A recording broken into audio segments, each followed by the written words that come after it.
Discovered my husband has been using my unconscious body while I sleep, and now I'm facing a pregnancy I can't reconcile. Ever since I was diagnosed with a serious medical condition, my life has been shaped by both the illness and the medication I have to take for it. The meds are heavy, they wipe out my sex drive and, more importantly, knock me out cold 4 hours at a time. When I'm out, I'm out. You could set off a fire alarm next to my head and I wouldn't stir. My husband and I were married before my diagnosis, and he's been my rock through everything, supporting me through all the appointments and setbacks. He's a wonderful man. Before all this, we had an incredibly active sex life, and losing that part of our marriage has been painful for both of us. I feel like I'm failing him, failing us, every time I realize I have no desire, and I genuinely miss what we once had together. To be clear, these medications turn me into the deepest sleeper. No exaggeration, you could toss me around, and I wouldn't even mumble. Lately, though, I felt even worse than normal, sick, dizzy, dust off in a way I couldn't shake. My mind immediately went to COVID, so I called my doctor, expecting to hear some version of, "You just need more rest." Instead, they told me I was pregnant. 5 weeks along.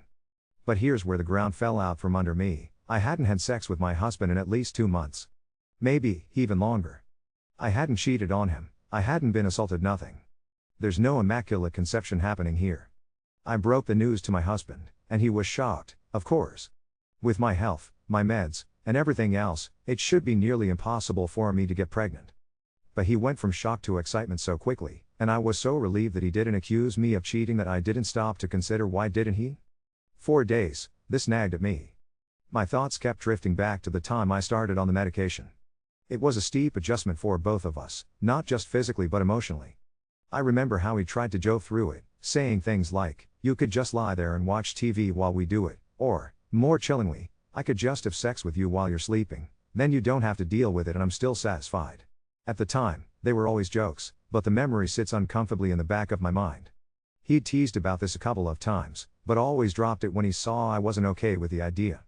Now, all these little things, I brushed off before it became huge and impossible to ignore.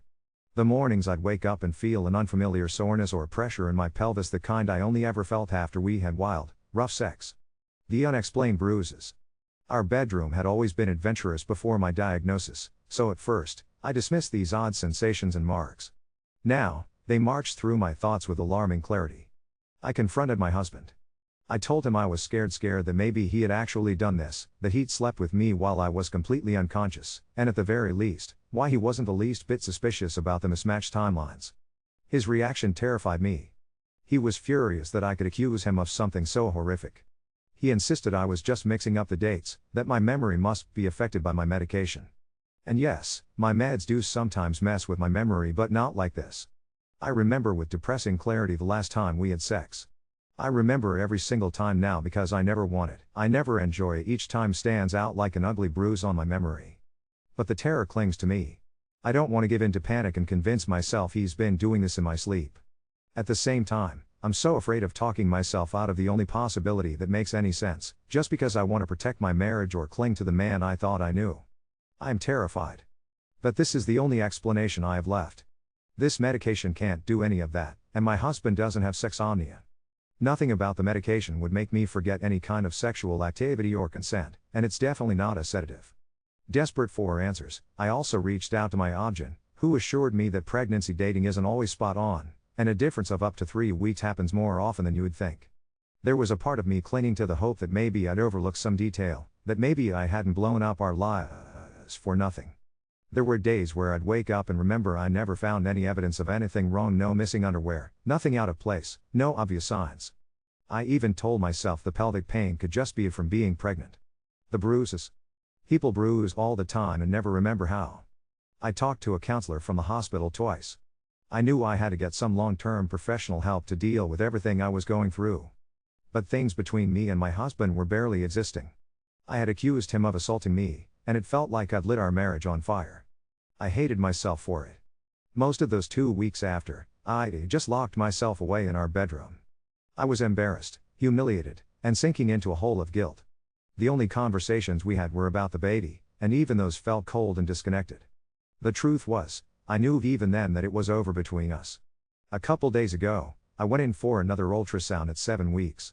I needed to see for myself how far along I was, hoping it would make me feel less insane or guilty. This time, my obgyn got a much better look and told me the original prediction was off a lot. With a little margin for error, she said the baby was almost certainly 8 weeks, maybe even a little more. Which meant, without doubt, that I got pregnant the one night I distinctly remember having sex. I felt like I had just told the truth for the first time in weeks, and it was worse than lying. We never used protection because my husband hates condoms, and we're monogamous and always assumed I simply couldn't get pregnant because doctors said so since I was a teenager. The shame and humiliation came crashing down all over again. We fought. He was cold and angry, meaner than he'd ever been. But then, a couple nights ago, we tried to hang out and watch a movie. For a moment, I thought maybe we could be normal again. When it ended, he turned to me and asked if I actually believed he could have raped me. The question gutted me. Before I could answer, he started laughing and said that even if he tried, I wasn't wet enough for him to penetrate anyway. My medication makes me totally uninterested in sex and almost incapable of getting aroused, so we'd always use tons of lube, otherwise I'd rip and bleed. I told him that wasn't funny. He just shrugged it off. It turned into another fight about my accusation and how he felt. Every time I tried to apologize and explain why I was so afraid, that I was terrified he wasn't who I thought he was, he threw it back at me saying I'd tried to destroy his life. Then he dropped a confession. He'd tried to finger me a couple times while I was asleep, but never got far, so stopped, and claimed it wasn't rape. I started screaming at him, desperate to know if it was true. He swore he'd never raped me, just used his fingers because he was desperate. According to him, it doesn't count because we're married. He actually said it wasn't his penis, so it couldn't be rape. Then, almost absently, he told me he'd also gone down on me once while I was asleep, trying to get me wet enough to have sex, but stopped himself. He admitted to using my hand a couple times to jerk him off while I was sleeping, like it was no big deal. So, that's the brutal truth. Our baby was conceived during sex where I was awake and participating, but my husband admitted to touching me while I slept. But to him, that's not rape. He stands by his belief. He says I'm crazy for thinking otherwise.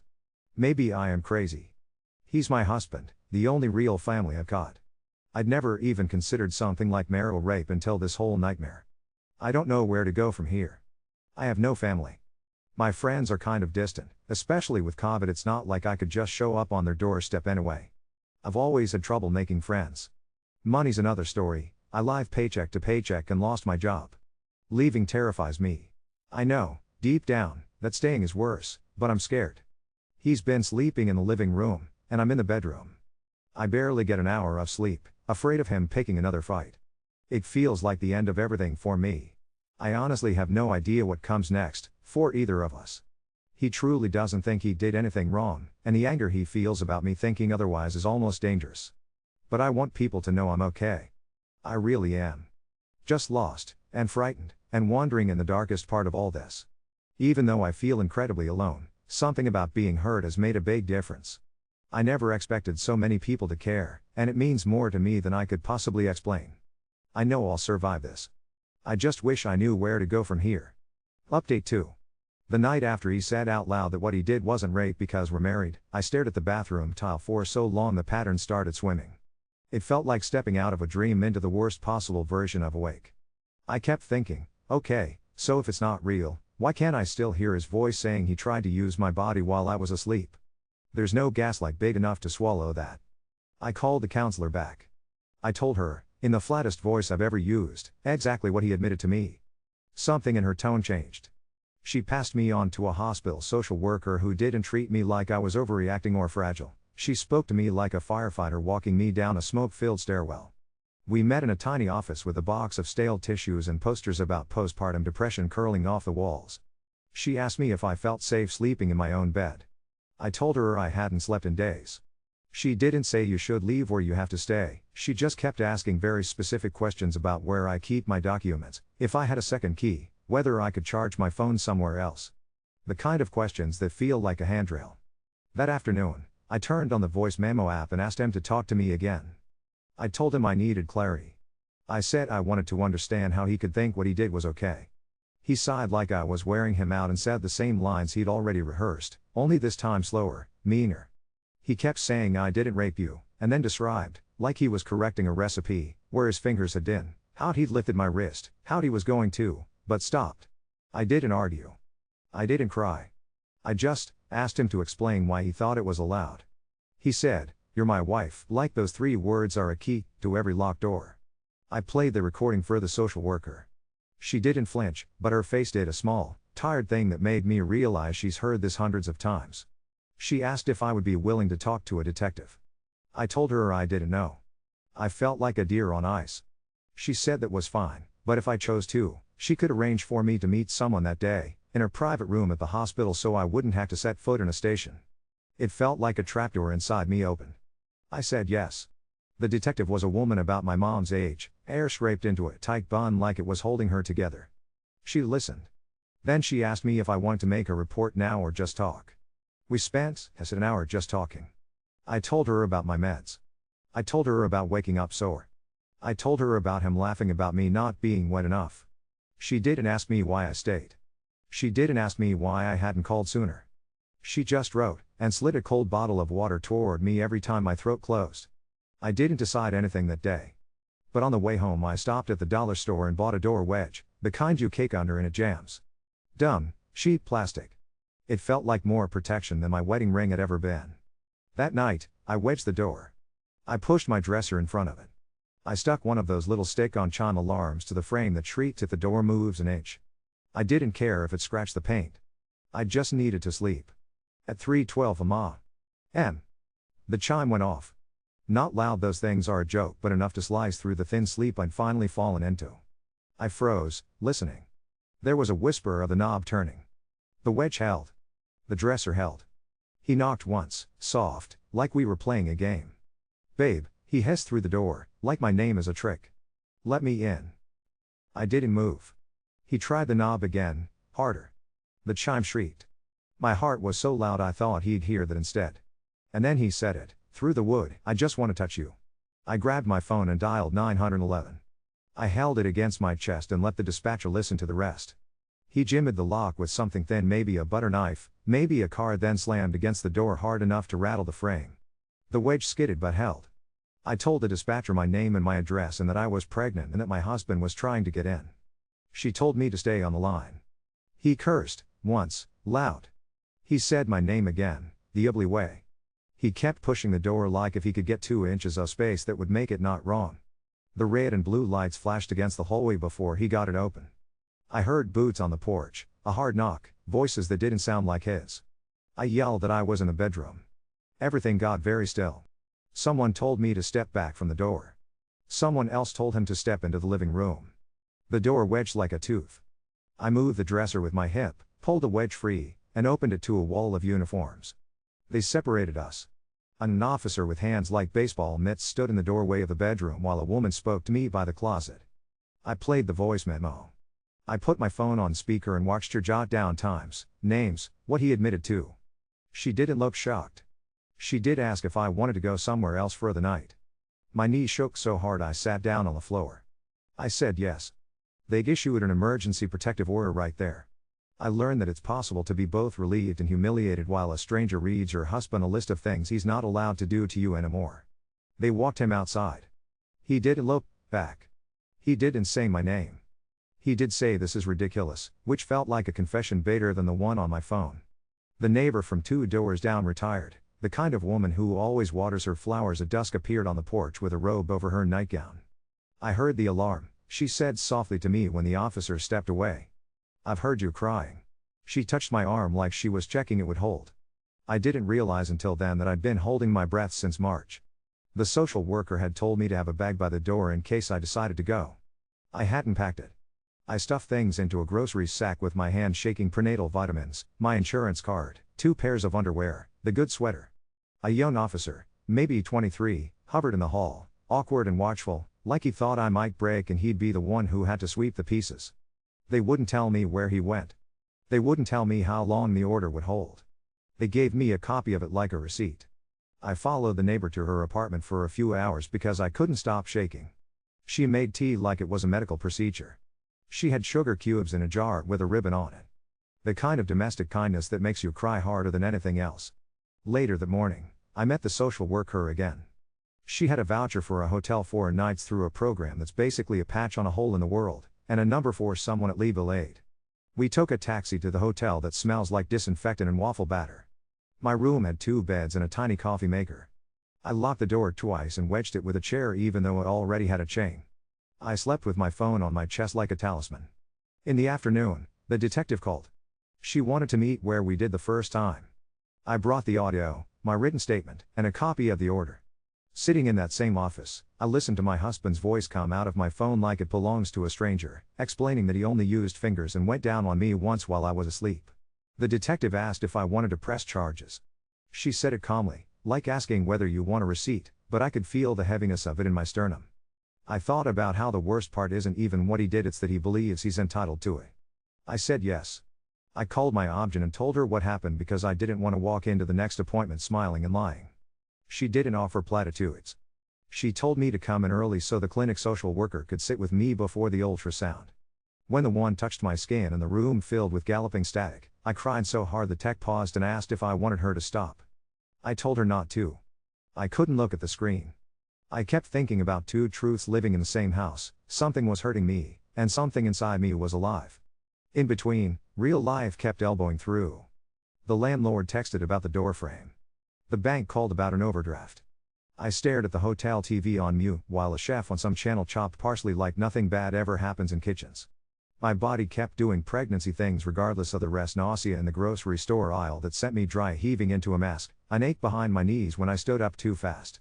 I put my hand on my stomach in the shower and felt both protective and resentful and then guilty for feeling anything that wasn't pure. He texted from an unknown number, even though the order says he can't contact me. He wrote, "You're blowing this out of proportion. Come home and we can fix it." I didn't respond. My thumbs hovered over the keyboard and typed and erased a dozen times, but the social worker had set up a Google Voice number that forwards everything to her first. She called the detective. The detective called me back. The simple choreography of people who knew what to do made me feel steadier than I have in months. Legal aid put me on Zoom with a lawyer, who wore a suit jacket over pajama pants. She didn't blink when I told her I'm broke and jobless. She talked about filings and temporary custody and tenants' rights like she was reading from a script, but when I said I'm scared of sleeping, her voice softened and she said, "Okay, let's get you a longer order." She told me to take pictures of everything in the apartment in case he decided to play games. I hadn't even thought of that, which made me wonder how many other things I think are just life are actually problems I got used to. I don't know what's going to happen with the charges. I don't know what kind of father a man becomes after he's told the police the word ridiculous in a living room with red and blue lights bouncing off the walls. I don't even know what I want from him, other than silence. I know that every day I'm out, the air in my lungs feels a tiny bit less borrowed. When I went back to the apartment with an officer to grab the rest of my things, the place smelled like him. My mug on the counter. His hoodie on the chair. The wedge on the floor, kicked to one side, a stupid triangle of yellow that saved me. I stood in the doorway of our bedroom and looked at the dent in the carpet where the dresser had been. There were 2 small smudges on the door where his hands had pushed. I put my palm against one like measuring a crime scene. The officer cleared his throat gently behind me. "Take what you need," he said. I took my favorite blanket, the plant I'd kept alive against all odds, the photo from our wedding where I looked like a person I'll never be again, and the stupid chime alarm, because it felt like proof that I believed myself. Back at the hotel, I put my things in the drawers like I was moving into a stranger's life. I made a list of jobs I can do without collapsing my body: remote admin work, answering phones, anything. I looked up group therapy times and texted the social worker to ask if she could come to the first one because the idea of walking into a room and saying, "Hi, I'm here because my husband did something to me while I slept," makes my spine go cold. She said she would. Then she sent a smiley face emoji I saved like a postcard. There's a quiet that comes after the sirens, after the paperwork, after the door wedge and the knock and the words that ruin a man when he says them out loud. It's not peace. It's like the silence when the power goes out. You can't hear the house breathing again. I am in that quiet. I can't hear myself think without hearing him over it. For the first time, that feels like a beginning, not an ending. I didn't expect that. I didn't expect anything, honestly.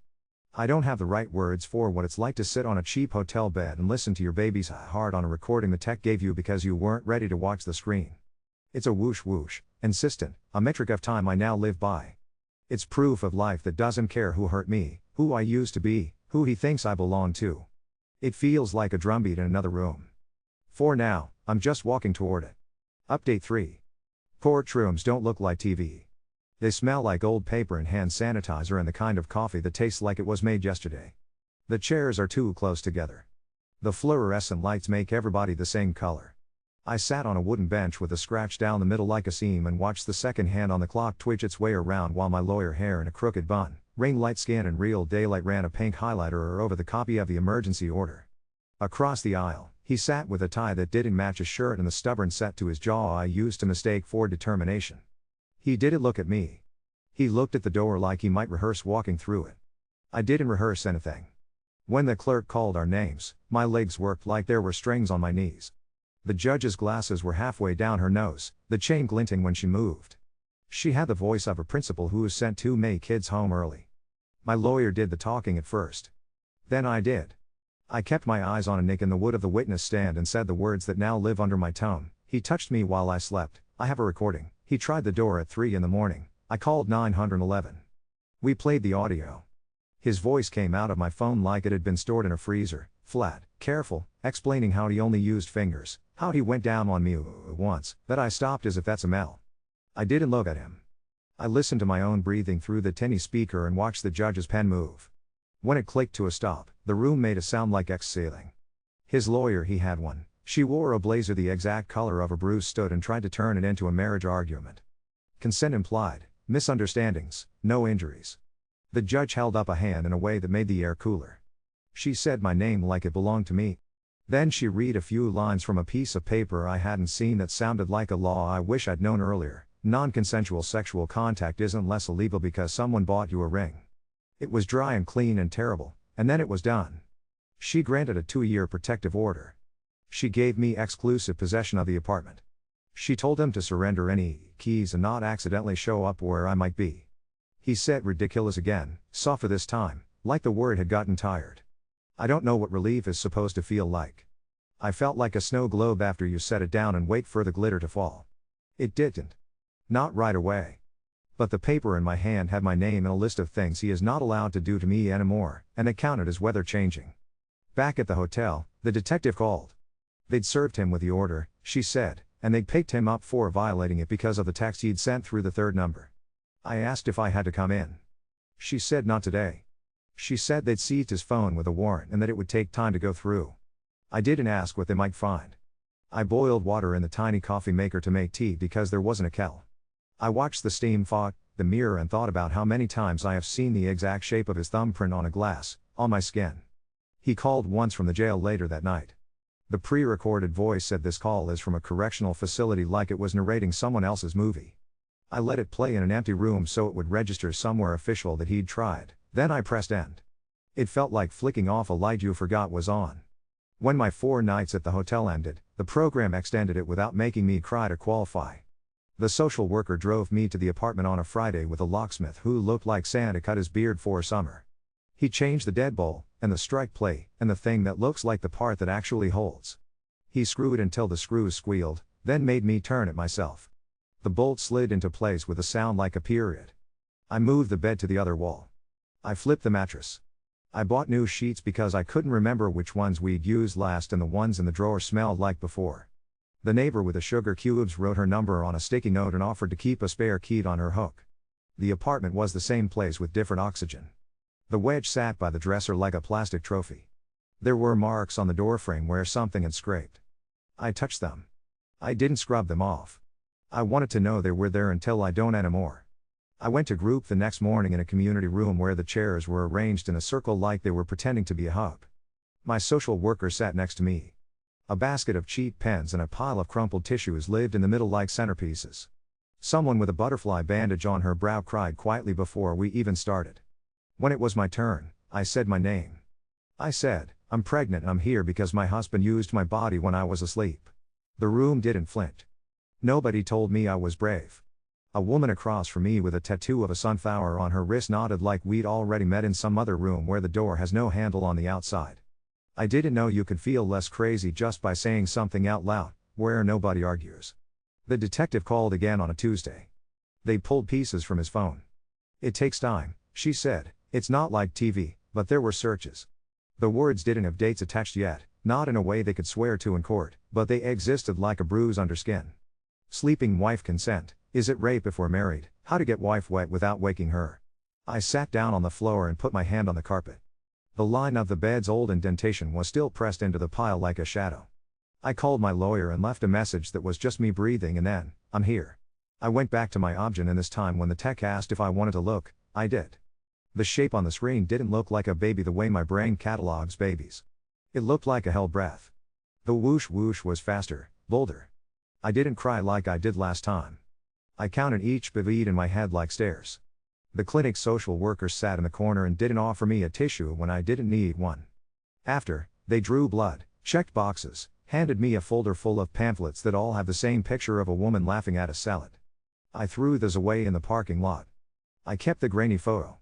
I slid it behind the clear cover of my phone case. When I checked the time, I saw it there, proof of something that has nothing to do with him. I found a job that doesn't ask my body for more than it has. Remote answering service for 3 small businesses: a plumber, a florist, a dentist, patched together by a woman who started it out of her laundry room. People call because something hurts or something is leaking or because someone forgot to send an anniversary bouquet. I write down names and times, and sometimes I tell a crying man that the soonest we can get a technician out is 40 minutes and he thanks me like I picked up a wrench. I keep saltines by the keyboard for the nausea that sneaks up on me at 10:02 am every morning. I mute the line when I swallow. The money is not a lot. It is enough to buy the kind of cereal I like without checking 3 prices. He showed up once anyway. Not at the door. In the parking lot, at the edge, the shape of him like a coat rack. The order said he couldn't, the judge said he couldn't, the laminated paper in my bag said he couldn't, but there he was, pretending to smoke a cigarette he wasn't lighting. I was sitting in my car with the engine off, counting my breaths the way the counselor taught me, when I saw him. I didn't move. He didn't move toward me. I took a photo through the windshield with the date and time stamped blinking in the corner, and then I put the car in reverse and drove away in a straight line that felt like a miracle. I forwarded the picture to the social worker. She forwarded it to the detective. The choreography again.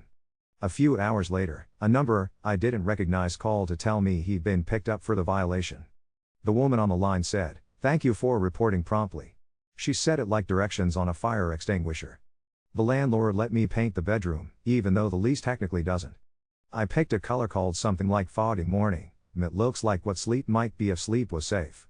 I rolled it on in slow lines, careful at the edges, and the old smudges disappeared under it in such a satisfying way I laughed while I stood on the step stool. The neighbor knocked and left a casserole on the mat with a note that just said warmed at 350. I ate it on the floor off a paper plate and felt more human than I have in months. When I caught myself one afternoon talking to the ultrasound picture like it's a roommate, "We're going to take a nap now, okay?" I didn't feel crazy. I felt like a person splitting into 2 in the way you do when you become more than yourself. I filled out a form for crime victim compensation with boxes for things like counseling and lost work and locks. I didn't think I'd qualify because the word victim still flinches inside my mouth, but the advocate typed for me and nudged the paper back over the counter for my signature when I froze on the line where my name goes. I signed in the space anyway. It was messy. It counted. At night now, I still wedge the door out of habit. I know I don't have to. I do it anyway. The chair onto the knob is a ritual more than a defense. The chum alarm is stuck back up with fresh adhesive. Sometimes I forget it's there until I brush the frame and it shrieks and I laugh at myself alone in a room that used to feel like a trap. I keep my shoes by the mat. I keep a copy of the order in the glove compartment and in my purse and in the nightstand. I keep waking up every morning and realizing I am still in my own bed with the sheets I chose, and it's a kind of shock that doesn't hurt. The prosecutor called to introduce herself. She has a voice like a violin string, tight, not brittle. There will be an arraignment. There will be a lot of things. I let her calendar leak into mine in blocks with words I've never had to write before. I am not as scared of the words as I thought I would be. Sometimes, around 3 in the afternoon, I put the recording of the heartbeat on and close my eyes and remember that time is still passing through me in the right direction, no matter how many court dates stack up like badly parked cars. I don't know how to end this because there isn't an end. There are only the small, boring beginnings that feel like miracles when you've forgotten what ordinary is. The soft thud of a deadbolt I turned. A bowl of cereal at my own table. A stranger in a room nodding when I say my worst sentence. A whoosh whoosh that doesn't ask anything of me except that I keep making space for it. I'm doing that. I'm making space. I'm not apologizing for how much room I need anymore.